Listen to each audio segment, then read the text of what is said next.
Long live ACTA! Long live ACTA! ACTA, ACTA, long live! Long live, long live! ACTA, long live! Long live, long live! We want OPS! We want OPS! Restore OPS! Restore OPS!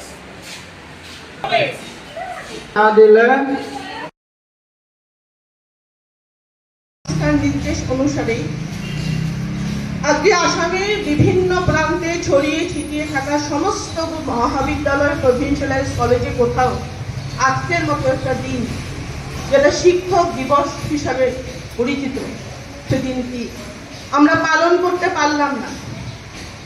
আমরা ছাত্রছাত্রীদের সাথে হাতে হাত মিলিয়ে একসাথে বছরের এই একটি দিনের জন্য অপেক্ষায় থাকি যেটাকে আমরা বলি শিক্ষক দিবস। এবং এই দিবসটিকে এই দিনটিকে আমাদেরকে বেছে নিতে হয়েছে কারণ আমাদের যেগুলো অধিকার সেই অধিকারগুলো দাবিতে পরিণত হয়েছে। আর যখন অধিকার দাবিতে পরিণত হয় তখন তার ভাষা একটাই, সেটা হচ্ছে প্রতিবাদের ভাষা। আমাদেরকে প্রতিবাদ করতে হচ্ছে নিজেদের অধিকারকে দাবি করে তোলার জন্য। যে অধিকার আমাদের পাও না সেই অধিকার আমরা পাচ্ছি না। আজকে আমাদের সামনে বিভিন্ন রকম সমস্যা আমাদের শিক্ষক সমাজকে একেবারে অসহনীয় করে তুলেছে। আমাদের জীবন, আমাদের ভবিষ্যৎ সুরক্ষিত না। আমাদের প্রমোশন ফাইল আটকে থাকে। যারা প্রমোশন পায় তারা জানে না সেই প্রমোশন কার্যকরী কবে হবে। এইভাবেই অনেক শিক্ষক রিটায়ারমেন্টে চলে যায়, কোনো কিছু বেনিফিট পায় না।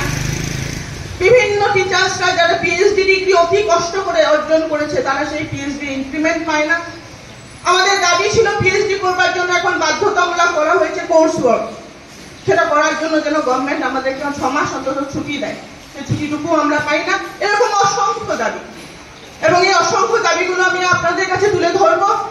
কিন্তু আমাদের যে দুটো দাবি, মুখ্যত যে দুটো দাবির জন্য আজকে আমরা সম্মিলিত হয়েছি আসামের সমস্ত কলেজের সমস্ত শিক্ষকরা একই ব্যানারের নিচে, যে ব্যানারের নাম অসম কলেজ শিক্ষক সংস্থা, সেই দুটো দাবি হচ্ছে 2024 সালে জানুয়ারি মাসে যে প্রমোশনের লিস্টটা বেরিয়েছে সেটা হচ্ছে 2019 সালের পরে বেরোনো একটি প্রমোশনের লিস্ট, এবং সেই লিস্টটা সম্পূর্ণ ভুলে ভরা, একটা অসঙ্গতিপূর্ণ পদোন্নতির একটি লিস্ট।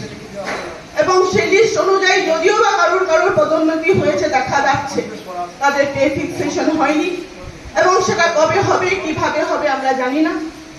এবং তাছাড়া 8/11/2023 তারিখে একটা ফরমান জারি করেছিল ডাইরেক্টর অফ হায়ার এডুকেশন, যেটাকে একটা ওএম বলা হয়। সেই ওএমটার একটা সংশোধন ভীষণভাবে প্রয়োজন, এবং সেই সংশোধন কিভাবে করতে হবে আমরা নিজেরা পর্যন্ত সে ব্যাপারে উদ্যোগী হয়েছি, সংশোধন করে দিয়েছি, পাঠিয়েছি ডিএইচিকে, কিন্তু আমাদের সেসব জিনিস কেউ গুরুত্ব দেয়নি। সরকারের কাছে প্রতিনিয়ত আমরা দাবি জানিয়ে আসছি, অনুরোধ জানিয়ে আসছি, আমরা আমাদের প্রেয়ার জানাচ্ছি। আমাদের শিক্ষক সংস্থা সংগঠন রূপে দিনে দিনে দুর্বল হয়ে পড়ছে। আমাদের অসম কলেজ শিক্ষক সন্তান নেতৃবৃন্দ যারা আছেন তারাও বিভিন্নভাবে দোষী সাব্যস্ত হচ্ছেন। কিন্তু আসল সমস্যাটা কোথায় আপনারা বোঝার চেষ্টা করুন। আসল সমস্যা হচ্ছে আমাদের দাবিগুলো সরকার গুরুত্ব সহকারে দেখছে না, এবং এজন্য